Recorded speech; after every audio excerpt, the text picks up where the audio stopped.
ધર્મલોકમાં આપનું સ્વાગત છે. હું છું કૃષ્ણા. દર્શક મિત્રો, હોળી ધૂળેટીનો પર્વ એટલે રંગોનો પર્વ, અધર્મ પર ધર્મની જીતનો પર્વ. ગઈકાલે હોળી હતી, ત્યારે આજે ધૂળેટીનો પર્વ છે. ધૂળેટીના પર્વનું શું વિશેષ મહત્વ રહેલું છે, કયા રંગોથી ધૂળેટીનો પર્વ રમવો જોઈએ, અને સાથે જ કેસુડાનું શું મહત્વ છે, પહેલા ધૂળેટી કેવી રીતે રમાતી હતી, આ તમામ વાતો આજે અમે આપને જણાવીશું ધર્મલોકમાં.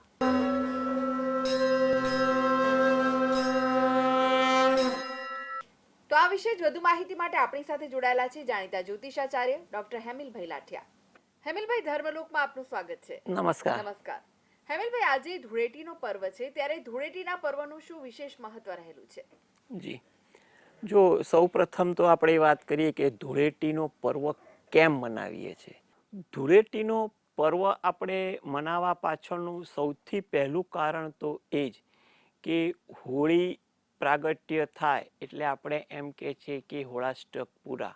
પરંતુ આ હોળી પ્રાગટ્ય કરવા પાછળનું કારણ પણ આપણે જાણતા હોઈએ છીએ, વિદ્વાનો સમજાવતા પણ હોઈએ છીએ. એની પાછળ ભક્ત પ્રહલાદની કથા પણ જોડાયેલી છે કે પ્રહલાદને કેટલાક કષ્ટ પડ્યા હતા વિષ્ણુ ભક્તિમાંથી એના પિતાએ દૂર કરવા માટે. અને છેલ્લો પ્રયત્ન એ હતો કે હિરણ્યકશ્યપની બહેન હોલિકા એને વરદાન રૂપી જે વસ્ત્ર હતું કે જે એ વસ્ત્ર ધારણ કરે ને તો એને અગ્નિ સ્પર્શ કરે નહીં. તો એને લાકડાના ઢગ પર એ વસ્ત્ર ઓઢી અને પ્રહલાદને લઈને એ બેસે છે. અને હોલિકા નું જે એમાં ભસ્મ થઈ જાય છે, કારણ કે પવન આવે છે ને વસ્ત્ર ઉડી જાય છે. હોલિકાનું મૃત્યુ થાય છે અને પ્રહલાદનો બચાવ થાય છે. એટલે કે કહેવા પાછળ એવું છે કે અનિષ્ટ તત્વ એમાં નાશ પામે છે. હવે એ અનિષ્ટ તત્વો નાશ પામે છે એટલે વર્તમાનમાં આપણે એમ કહીએ કે માણસના જીવનમાં જે કંઈ પણ પ્રકારના અનિષ્ટ તત્વો હોય, ખરાબ વિચાર હોય કે કંઈ પણ પ્રકારની ખરાબ ભાવના, રાગ, દ્વેષ, કલશ અને એ પ્રકારની એની જીવનશૈલીમાં કંઈ પણ વિવિધ આયામ હોય, એ તમામ વસ્તુ એ હોળી પ્રાગટ્ય દરમિયાન એને આપણે એનું દહન કરીએ છીએ, જેથી કરીને જીવન આપણું તણાવમુક્ત બને અને ક્લેશમુક્ત બને. એટલે હોલિકાની સાંજે દહન વખતે આપણે આ તમામ વસ્તુઓનું આપણે નાશ કરી દેતા હોઈએ છીએ પૂજન દરમિયાન. પછી આપણે જે અંદરો અંદર વૈમનસ્ય જે નાબૂદ થતા હોય છે એટલે બીજે દિવસે એને આપણે એક નિખાલસ ભાવે એકાબીજા સાથે પરસ્પર લાગણી અને પ્રેમના સંબંધને ફરીથી સ્થાપવા માટે આપણે એક નિર્દોષ પર્વ તરીકે આપણે ફૂલો દ્વારા પહેલાંના જમાને એકાબીજા પર આનંદ વ્યક્ત કરતા હતા, ફૂલોના પાંખનો છંટકાવ કરીને.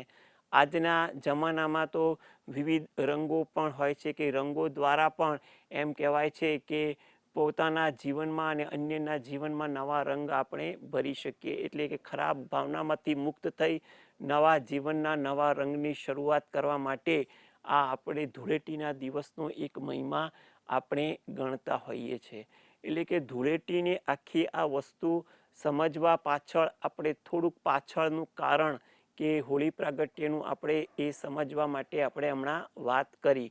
એટલે કે આ ખરાબ ભાવના આપણે જે ભસ્મ કરીએ છીએ એટલે બીજે દિવસે આપણે નિર્દોષ ભાવથી નવા સંબંધો, નવી રૂપરેખા, નવી લાગણીઓ સાથે આપણે જીવન વ્યવહાર શરૂ કરીએ. માટે આપણે આ ધૂળેટીનો પર્વ ખૂબ જ મનાવતા હોઈએ છીએ. વિવિધ પ્રાંતમાં અને વિવિધ રીતે અને તે પ્રાંતના રિવાજ મુજબ પણ એના આ તહેવાર મનાવવામાં આવતો હોય છે. એમાં પણ જોવા જઈએ ને તો ભક્તો મંદિરમાં પણ ફૂલો દ્વારા આ પ્રકારના ફૂલના છંટકાવથી આ તહેવારનું એક સારું ખુશીનું ભાવ રજૂ કરતા હોય છે. એટલે ફૂલો દ્વારા પણ છે. કોઈ જગ્યાએ જળનો છંટકાવ કરી અને એમાં પણ કેસુડાના પાન અંદર રાખતા હોય છે.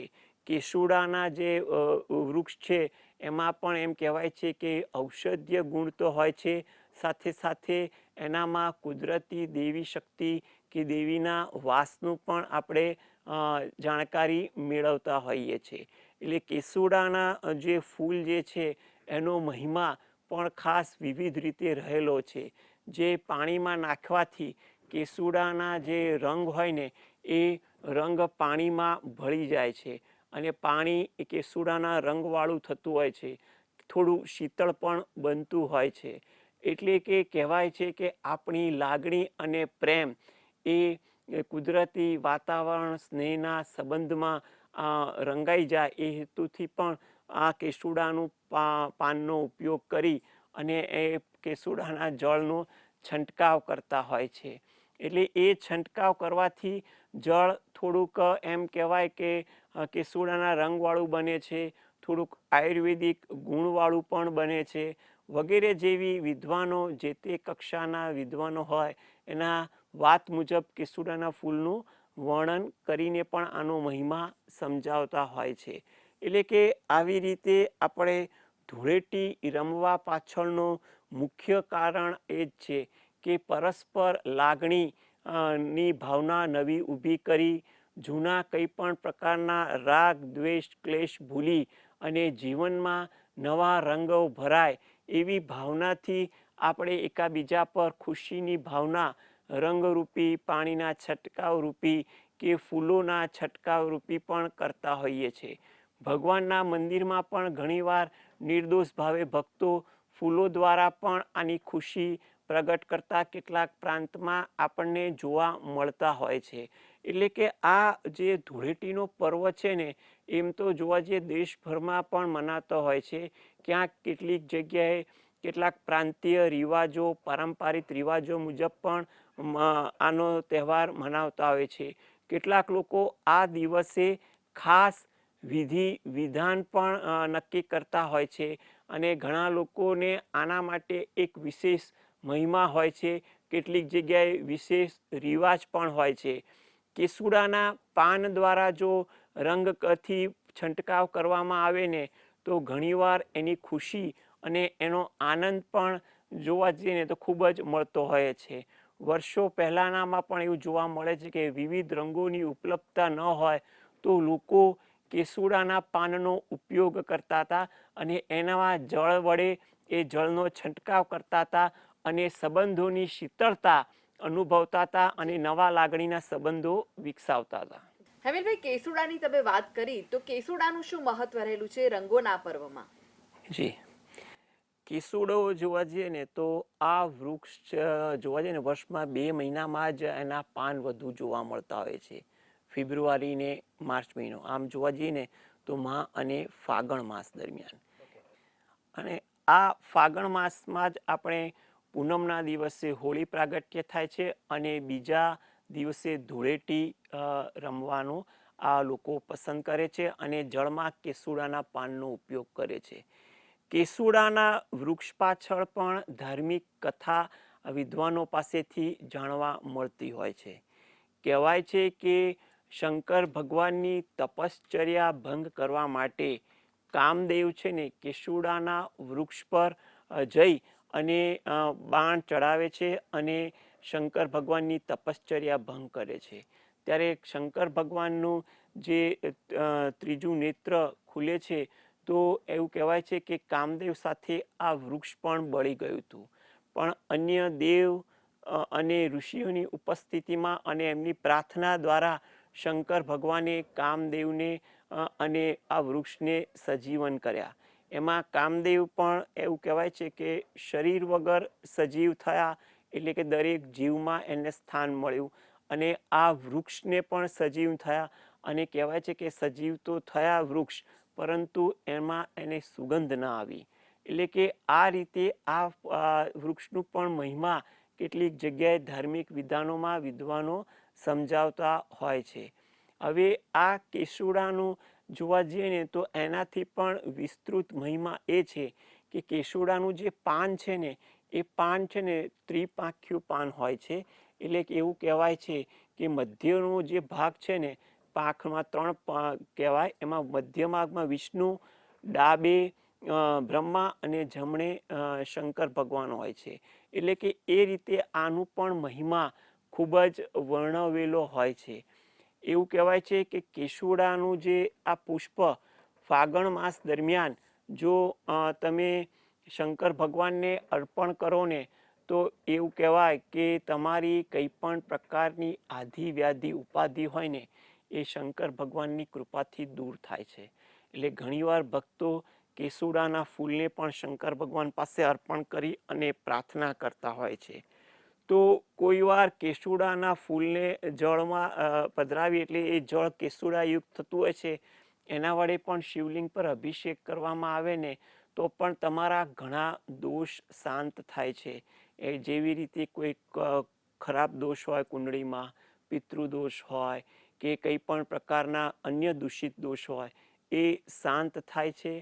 કહે છે કે શંકર ભગવાનની ભક્તિમાં કેસુડાનો ફૂલનો ઉપયોગ કરવાથી તમને ભૂત પ્રેત વગેરે જેવી કંઈ પણ પ્રકારની શક્તિ તમને હેરાન કરતી નથી વગેરે જેવા ઘણા બધા કારણો કેસુડાના ફૂલ અને શંકર ભગવાનની ભક્તિ સાથે સંકળાયેલા આપણને ક્યાંક ને ક્યાંક જોવા મળતા હોય છે. હવે કેસુડાના ફૂલમાં પણ બીજી વસ્તુ એ છે કે એ નિર્દોષ પ્રેમનું પ્રતીક છે. અને પ્રેમનું પ્રતીક છે કારણ કે એને કામદેવને સાનિધ્ય હતું એટલે લાગણીના સંબંધો એ વિકસાવી શકે એવી પણ કેટલીક માન્યતા છે. એટલે લોકો જળમાં નાખી એકાબીજા પર છંટકાવ કરી સારી લાગણીનું આદાન પ્રદાન કરતા હોય છે.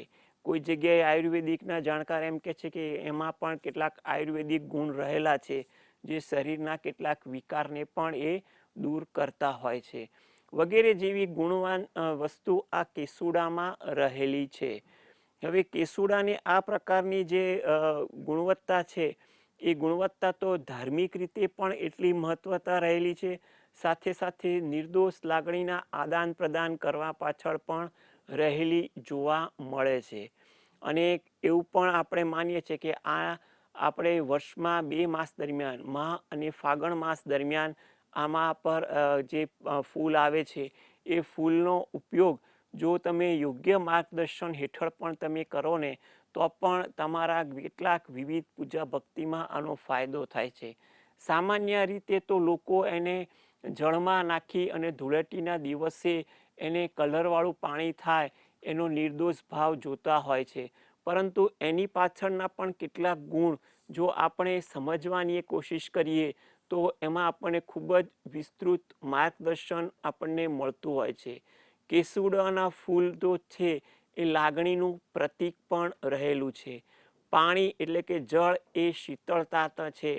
એ શીતળતામાં કેસુડાનું જે પાન જાય એ કે ફૂલ જાય તો એમાં પણ એ શીતળતામાં પણ લાગણી નો ભાવ જાગે એટલે શીતળતા અને લાગણીનો સમન્વય તે જળમાં થાય છે.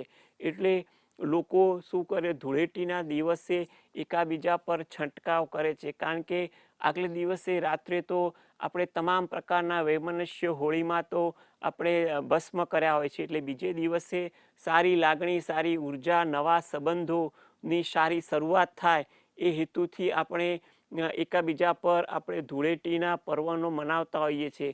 એટલા માટે આ શીતળ જળ અને આ લાગણી સમા પ્રતુક કેસુડાના ફૂલનો સમન્વય એનો ઉપયોગ આપણે કરતા હોઈએ છીએ.